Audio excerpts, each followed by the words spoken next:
Next 15 is Rayan bought a computer costs $800 and some ink cartridges. उसके कुछ ink cartridges cost $50 for use in the business. Both these amounts were debited to the purchases account. अब purchases account में इसको दोनों को ही उसने record कर दिया, डेबिट कर दिया. अब देखें कॉस्ट. अब ये कंप्यूटर जो था, कंप्यूटर जब हम परचेज़ करेंगे, ये फ़िक्स एसेट है, नॉन करंट एसेट है, तो हम इसको परचेजेस में नहीं डालते. और ये कॉस्ट जो इस पर कैटरेज है, ये एक्सपेंस है, ना कि कॉस्ट परचेजेस है ये. तो इससे कहता है what was the effect of this error in the income statement for the year. जो इनकम स्टेटमेंट होगी फॉर द ईयर, उस पर क्या इफ़ेक्ट होगा. एक तो जब हम दोनों, जब बोथ अमाउंट्स को हमने क्या किया है, उसमें परचेजेस में डाल दिया, जिससे ओवर कास्ट हो गई, ओवर स्टेटेड हो गई कॉस्ट ऑफ सेल्स. एक column of cost of sales का, एक एक्सपेंस का. अब कॉस्ट ऑफ सेल्स 850 से ओवर स्टेट होगी, बी ऑप्शन.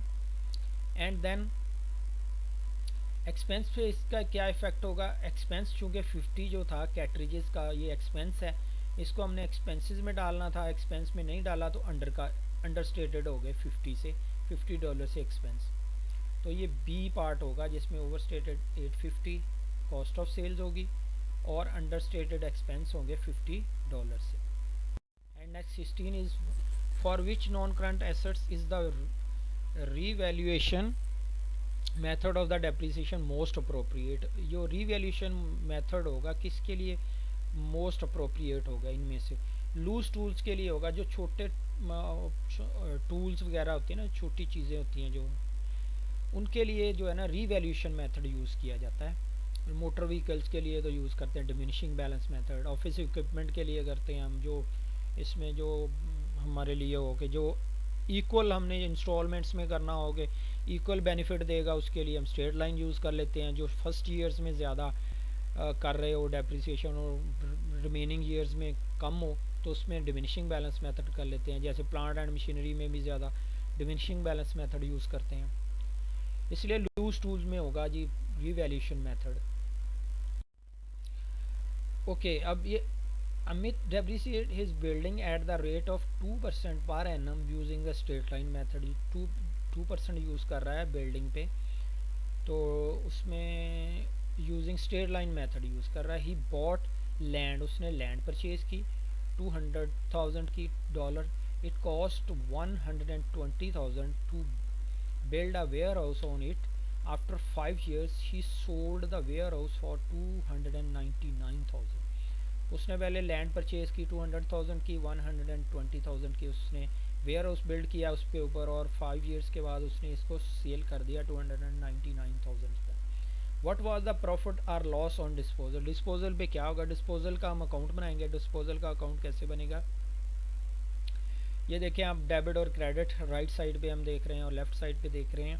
जब हम डिस्पोज ऑफ करते हैं बिल्डिंग को, तो उसको फिर क्रेडिट कर देते हैं. अब ये देखें, अब 200,000 हमने लिखा हुआ है डेबिट साइड पे, क्योंकि डिस्पोजल अकाउंट को हम कर रहे हैं debit. Disposal account to building को किया हमने क्रेडिट, तो बिल्डिंग को इसीलिए हमने पर्टिकुलर अमाउंट में, पर्टिकुलर कॉलम में लिखा है यहाँ पे डेबिट साइड पे. क्योंकि बिल्डिंग क्रेडिट हो रही है तो बिल्डिंग को यहाँ लिखेंगे. किस वजह से डिस्पोजल अकाउंट डेबिट हुआ है, कि बिल्डिंग की वजह से, बिल्डिंग डिस्पोज ऑफ की है. ओके, अब उसने, अब वेयर हाउस जो था उस पर किया था, उसको भी हमने डिस्पोज ऑफ किया है, चूँकि साथ ही उसको सेल कर दिया हुआ है. तो जब उसको डिस्पोज ऑफ करेंगे, disposal account to warehouse, warehouse credit हुआ है तो डिस्पोजल अकाउंट डेबिट हुआ है. 120,000 से डिस्पोज ऑफ किया है इसको, और वेयर हाउस जो कि क्रेडिट हुआ था वो उसको हम यहाँ पे लिख दिया है पर्टिकुलर कॉलम में. अब हम राइट साइड पे आ जाते हैं. अब कितने का सेल किया है, टोटल अमाउंट हमने कितनी इससे सेल करके कितनी हमारे पास अमाउंट आई है, 299,000. तो क्या होगा, बैंक टू डिस्पोजल अकाउंट जो हमने डिस्पोज ऑफ की है. तो जब ये डिस्पोजल अकाउंट क्रेडिट होगा तो बैंक में हमारे पास अमाउंट आई है. डिस्पोजल अकाउंट क्रेडिट और बैंक डेबिट हुआ है, बैंक को पर्टिकुलर कॉलम में इसलिए लिख दिया है। वो डिस्पोजल अकाउंट को क्रेडिट किया है 299,000 से। अब उसकी डेप्रीसिएशन कितनी की है जी, हमने 2% से। अब 5 ईयर्स रहा 2% अगर हम डेप्रीसिएशन लेंगे बिल्डिंग की। अब बिल्डिंग की डेप्रीसिएशन हम इसकी लेंगे वेयर हाउस की, तो उसने चूंकि लैंड पे नहीं करेंगे, लैंड डेप्रिसिएट नहीं होती, इसलिए 120,000 जो वेयर हाउस की वैल्यू थी उस पर हमने 2% लिया, तो 2400 हो गया 1 ईयर का। और उसको भैया 5 से मल्टीप्लाई करेंगे 5 ईयर की डेप्रिसिएशन लेने के लिए 12,000 होगी।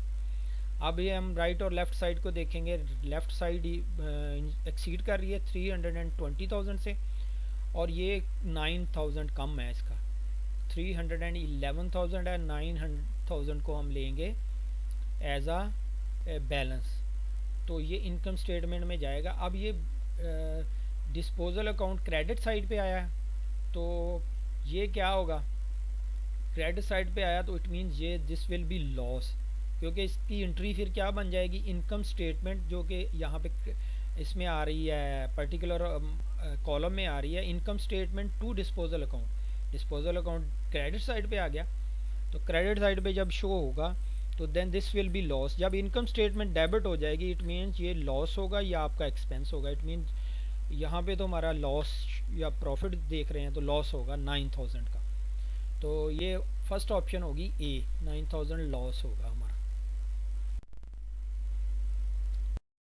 अब देखते हैं 18 number, why should accrued expenses be shown in the financial statement of our business so that the total income of the period is matched against the total cost of that period। B option will be correct, क्योंकि हम income के उस expenses और income और expenses को हम match करते हैं, क्योंकि हम जो जिस पर्टिकुलर पीरियड के एक्सपेंस हों उसी में रिकॉर्ड करते हैं, और इनकम को भी उसी में रिकॉर्ड करते हैं पर्टिकुलर पीरियड के जिसमें इनकम हमें अर्न हुई हो, और एक्सपेंस अकर्ड हुए हैं जिस पर्टिकुलर पीरियड में उसी में ही रिकॉर्ड करते हैं। और अक्रूड एक्सपेंसेस को हम लाइबिलिटी में शो कर देते हैं, लेकिन हमने रिकॉर्ड उसी पर्टिकुलर पीरियड में करना होता है जिसमें ये अकर हुए होते हैं।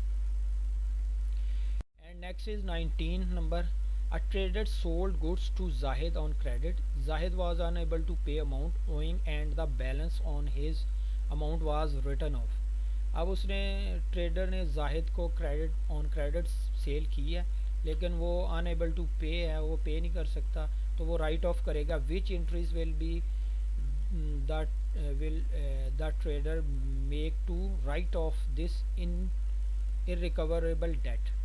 अब अकाउंटेबल डेबिटेड क्या किया जाएगा, क्रेडिट क्या किया जाएगा, B option will be correct, क्योंकि इरिकवरेबल डेट्स टू जाहिद, क्योंकि हम बैड डेट्स को इसको बैड डेट्स भी कहते हैं और इरिकवरेबल डेट्स भी कहते हैं टू जाहिद चूँकि उसका एसेट था, उसको जब वो डिक्रीज़ करेगा तो क्रेडिट हो जाएगा, और इरिकवरेबल डेट उसके लिए चूँकि एक्सपेंस है, एक्सपेंस हमेशा अब एक्सपेंस अकर हुआ है तो उसको डेबिट कर देगा।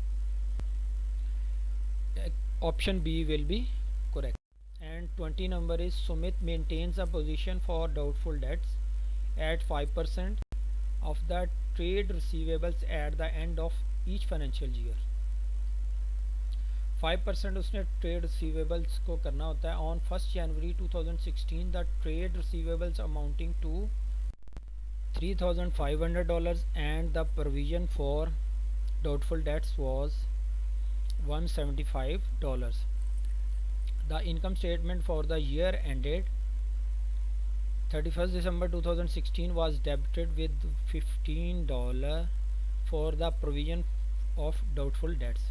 How much did the trade receivables owe on 31st December 2016? अब ये ऑप्शंस हैं A B C and D.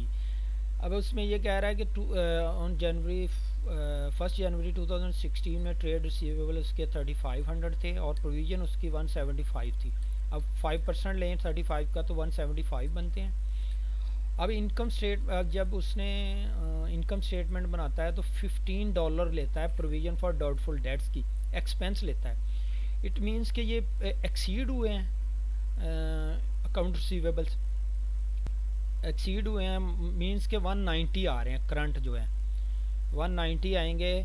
तो अगर हम 175 में 15 ऐड करें तो 190 आ जाएगा। अब टोटल प्रोविज़न 190 होगी और करंट प्रोविज़न होगी 15। अब 15 उसने बताया, तो हम अगर 175 प्लस 15 करें 119, जो हम 15 शो करेंगे इनकम स्टेटमेंट में, 190 शो करेंगे स्टेटमेंट ऑफ फाइनेंशियल पोजीशन में। अब वो कह रहा है कि कितने ट्रेड रिसीवेबल्स की अमाउंट क्या थी 2016 में। तो हम देख लेंगे 190 टोटल है, प्रोविज़न है। तो इसमें 190 को जब 5% चूँकि ले रहा है वो एवरेज ईयर, तो 190 डिवाइडेड बाय 5% लेंगे तो हमें वी विल फाइंड 3800। तो ये 3800 होगा। तो इसमें D option will be correct. And then 21 number is which group contains only trading business, जिसमें सिर्फ ट्रेडिंग बिजनेस हो। Driving school, motor insurance, vehicle repair. इसमें ट्रेडिंग बिजनेस जो होगा सबसे जो एंड पे डी पार्ट होगा मोटर पार्ट्स शॉप, इसमें वो परचेज़ भी करेगा और फिर आगे सेल करेगा। पेट्रोल स्टेशन है, उसमें पेट्रोल परचेज़ किया जाता है, सेल भी किया जाता है। कार डीलरशिप, कार परचेज़ करता है देन सेल करता है। इसलिए जो इसमें है किसी में ट्रेडिंग, ड्राइविंग स्कूल है जैसे, इसमें तो कोई चीज़ सेल परचेज़ नहीं की जाती, सर्विसेज दी जाती हैं। जैसे मोटर इंश्योरेंस एजेंसी है, इंश्योरेंस उनकी ये सर्विसेज हैं। ये भी पेट्रोल स्टेशन, लेकिन इसमें एक ये पेट्रोल स्टेशन ही है सिर्फ ट्रेडिंग। इसमें टोटल जो 3 बिजनेसेस हैं डी पार्ट में, जो ये ट्रेडिंग बिजनेसेस हैं। बाकी में किसी में service business, trading business mix हैं। And then next is